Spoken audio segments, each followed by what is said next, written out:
그렇죠? 이 허리를 동인다는 게 뭐죠? 이제 예전에 요즘은 옷들이 뭐 허리에 스판도 들어있고 다양한 옷들이 허리를 맞춰서 나오지만 옛날 옷이라는 게 뭐 원 사이즈잖아요. 원 사이즈.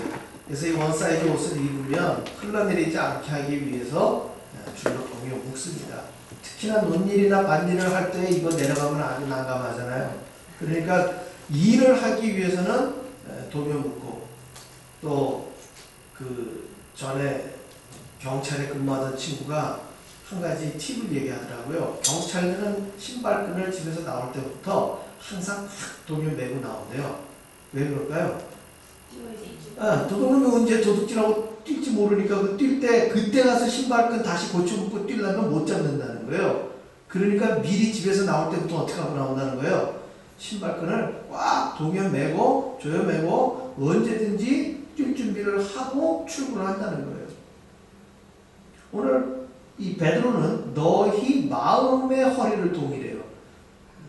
배가 나오면 어디가 허리인지 잘 모르겠지만 오늘 베드로는 우리에게 어디의 허리래요? 마음의 허리. 이것은 우리 신앙인들에게 있어서 그리스도인다운 삶을 살기 위한 우리의 마음의 준비를 이야기하는 거예요. 그래서 이 마음의 허리를 동이고 또 근신하라고 합니다. 그래서 예수 그리스도께서 나타나실 때에 너희에게 가져다 주실 은혜를 온전히 바라라는 것이죠. 그러니까 감나무 밑에 들어 누워가지고 감이 떨어지겠지 하고 그냥 마냥 기다리는 이런 기다림이 아니라는 거예요. 아주 적극적으로 그리스도의 은혜에 대하여 열심을 내고 최선을 다하는 삶을 살아가는 거예요. 예수님께서 언제 나타나실지 몰라요. 그런데 그 예수께서 나타나실 때가 바로 임박한 종말인 것처럼 모든 그리스도인들이 마음의 허리를 동이고 그리 살아야 된다는 거예요. 이유는 한 가지입니다. 이 표현이 부정적 의미로 사용된 것은 참 뜻밖인데요. 14절에 보게 되면 이렇게 나와 있어요. 너희가 순종하는 자식처럼. 순종하는 자식은 좋은 거잖아요. 그런데 유대인들에게 있어서 이 순종하는 자식처럼 전에 알지 못할 때에 따르던 너희 사욕을 본받지 말고. 그러니까 뒤를 잘 봐야 돼요. 사욕을 본받는 데 있어서 순종하는 자녀같이 살았던 너희들을 버리라는 뜻이죠. 이게 왜 이렇게 되냐면요. 지난번 설교 시간에도 그런 말씀 드렸지만 우리가 예수를 믿는다고 해서 거룩해지는 게 자동적으로 되는 게 결코 아니라는 거예요. 공항에 가보면 무빙워크라는 게 있어요. 이게 롤러가 이렇게 있어가지고 거기에 캐리어 들고 딱 서 있기만 하면 어떻게 됩니까? 일정한 구간을 그냥 쭉 가잖아요. 우리 예수 믿는 사람들의 신앙이 그게 아니라는 거예요. 캐리어를 들고 무빙워크에 딱 올라타면 내 의지하고 상관없이 나는 가만히 있어서 천국으로 쭉 가버리는 거룩의 길로 쫙 가버리는 그러한 길이 아니라는 것을 지금 이야기하고 있는 거예요. 따라서 내가 예수를 믿더라도 내가 의지적으로 내 마음의 욕심, 야고보가 이야기한 것처럼 육신의 정욕, 안목의 정욕, 이생의 자랑이라는 이러한 모든 욕망, 욕구들은 내가 적극적으로 해결하려고 하지 않는 이상 절대 저절로 없어지지 않는다는 거예요. 이것에 대한 표현을 뭐라고 얘기했느냐? 부모에게 순종 잘하는 자식처럼 너희가 사욕을 쫓는다는 거예요. 우리의 속사람. 그렇기 때문에 오직 너희를 부르신 거룩한 이처럼 너희도 모든 행실에 거룩한 자가 되라. 이유인즉 기록되었을 때 내가 거룩하니 너희도 거룩할지어다 라고 한 레위기의 말씀을 이 유대인들이라면은 이 토라라고 하는 율법 중에 레위기에 기록되어 있는 내가 거룩하니 너희도 거룩하라 하는 이 레위기의 핵심 구절은 다 알고 있는 거예요. 그래서 이 거룩이라는 삶이 단순히 율법을 지키는 그 수동적 율법주의적인 삶에 머무는 것이 아니라 우리에게 그리스도인의 모습을 몸소 행하신 예수를 본받으라는 거예요. 다시 한번 말씀드립니다. 율법에 찌들어 있는 율법주의, 의미의 거룩이 아니라 섬김과 희생의 도를 보여주신 예수님을 본받는 자, 예수님을 따르는 자. 그래서 모든 행실의 거룩함을 바로 우리 주님 앞에 나타내는 삶을 살기를 이 노사도의 베드로는 지금 이 편지를 받는 이들에게 전하고 있는 거예요. 외모를 보시지 않고 각 사람의 행위대로 심판하시는 이를 너희가 아버지라 부른즉 너희가 나그네로 있을 때를 두려움으로 지내라. 이게 참 두려운 말이에요. 왜 그러냐 하면요, 유대인들은 자기네 땅에서 자기의 주권을 가지고 산 역사가 별로 없는 나라예요. 기껏해야 사울, 다윗, 솔로몬 요 정도 시기에 자기들이 주권을 갖고 태평성대를 누린 거예요. 약 120년 정도를. 그 앞뒤 상황은요, 뭐 여러분들이 잘 알다시피 애굽에서 종살이하였고 광야에서 나그네살이를 하였고 솔로몬 이후에는 남북왕국이 분열된 이후에 외국의 침략을 받아가지고 나라가 멸망당하고 바벨론에 끌려가갖고 포로 생활하고 그 이후에는 또 어떻게 됩니까?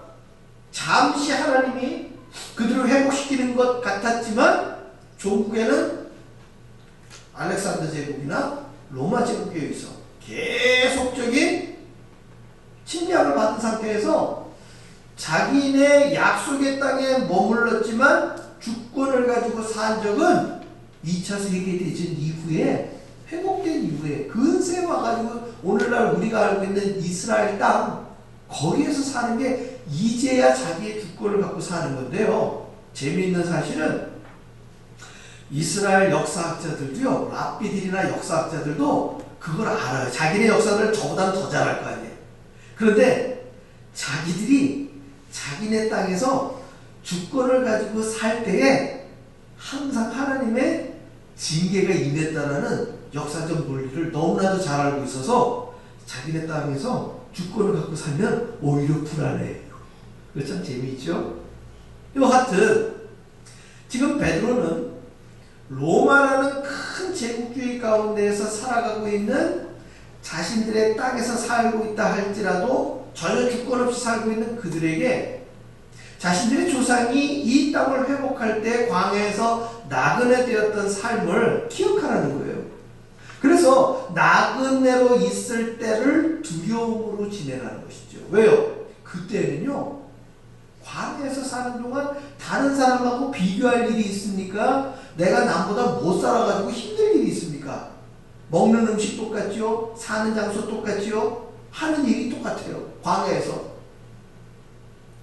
그랬을 때 그들의 신앙은 오로지 불기둥과 구름기둥으로 임재하시는 하나님을 바라보고 저 구름기둥이 이동하면 언제든지 짐 싸서 가야 되는 것이고 불기둥이 멈춰서면 거기가 어디가 되었든 멈춰야 되는 것이지 가고 서는 것이 내 마음대로 될 수 있던 시기가 아니었다는 거예요. 그러니까 그들의 신앙은 굉장히 단순해지고 굉장히 순수해지고 누구만 바라보게 되는 거예요? 하나님만 바라보게 되는 시.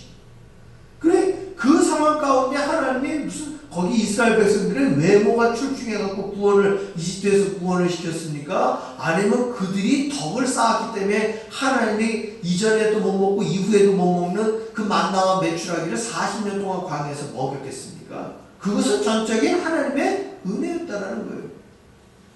이 베드로전서를 보고 있는 그리스도께서 부활 승천하신 이후에 그리스도의 이름만 믿고 살아가는 이 초대교회 공동체 사람들에게 그 두려움의 시대를 기억하라는 거예요.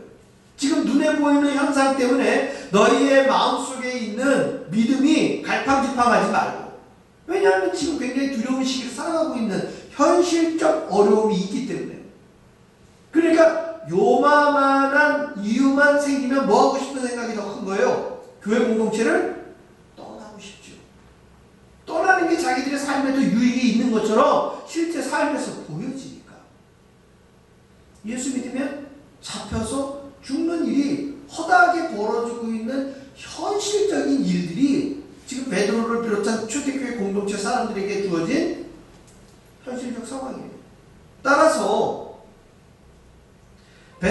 이러한 사람들에게 이렇게 어려움에 직면해 있는 초대교회 공동체에 있는 사람들에게 반복적으로 이야기합니다. 너희가 알거니와 너희 조상이 물려진 헛된 행실에서 대속함을 받은 것은 은이나 금같이 없어질 것으로 된 것이 아니라 오직 흠없고 점없는 어린 양 같은 그리스도의 보배로운 피로 된 것이다. 할렐루야. 이 얘기는 오늘날 저와 여러분에게도 동일하게 임재하는 거예요. 유대인이기 때문에, 그들이 하나님이 택정해서 율법을 준 백성들이기 때문에, 그들이 하나님이 택하신 민족이기 때문에 예수님이 오셔서 구원한 게 아니라는 거예요. 오늘날 우리가 교회 공동체 안에서 이 미국이라는 정말 21세기 유목민 같은 이민자의 삶을 살고 있는 것이 저와 여러분의 현실인데, 이 나그네 같은 삶에 두려움이 있어요, 없어요? 두려움이 있어요. 사실 어제와 같고 오늘이 같고 내일이 같은 인생일지도 모르는데, 그럼에도 불구하고 내일의 불확실성과 그 알 수 없는 미래에 대한 막연한 편안함이 아니라 막연한 불안감이 이 이민자의 삶 속에는 날마다 존재한다는 거예요. 사실 저와 여러분이 고국에 형제가 없습니까? 친척이 없습니까? 때때로 부모님도 생존해 계신 경우들이 많아요. 문득 생각해보면 내가 왜 여기서 있지?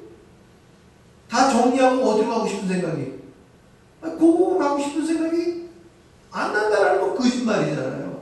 심지어 아무도 없다 할지라도 여기에 살고 발을 딛고 사는 이 땅이 내 고향이다라는 생각이 이민 1세대한테는 잘 적용이 안 돼요.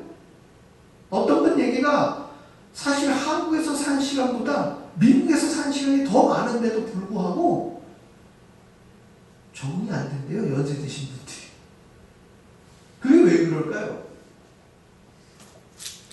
단순히 말이 다르고 언어가 다른 것 이상으로 우리의 피 속에 뭐가 흐르기 때문에 그래요? 한국인의 DNA가 흐르는 거예요. 그래서 음식이 되었던, 여기 사는 사람들의 풍토가 되었던 우리가 여기에 DNA가 잘 안 맞는 거예요.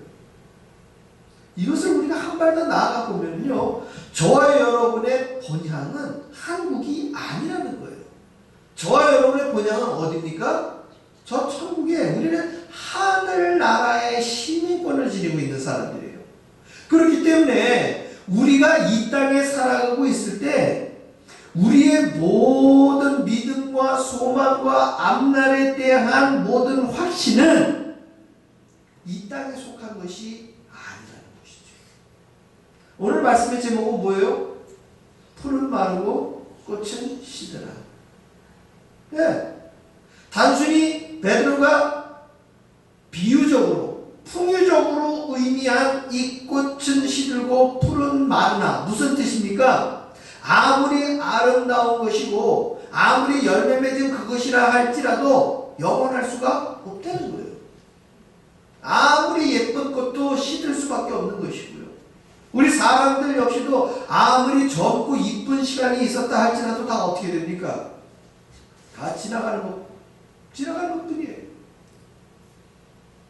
우리는 종국적으로 종말을 맞이할 수밖에 없는 인생을 이 땅 가운데서 살고 있는 것이에요. 그것이 얼마나 다행인지 몰라요. 만약에 천국에 가서 우리가 종말을 당하면 어디로 갈 수밖에 없는 거예요? 그건 지옥 가는 거 아니겠습니까? 그러나 우리가 기대하는 푸른 마르고 꽃은 시드나 영원할 수밖에 없는 것은 우리가 오늘도 믿고 간구하는 하나님의 말씀이 저와 여러분의 눈앞에 있다는 거예요.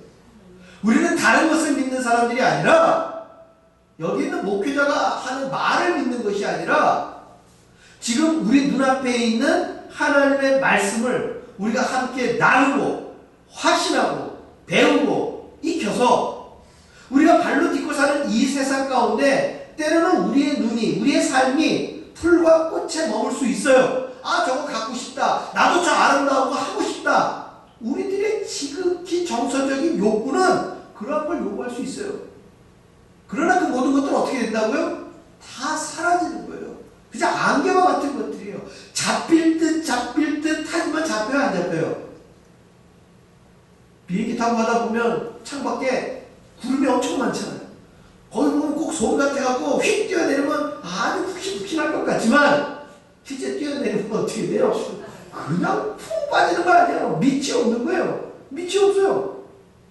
우리들의 인생길 속에 하나님 말씀 외에 우리가 투자하고 시간 들이고 공을 들여보세요. 그게 다 뭐예요? 밑 빠진 독에 물 붓기예요.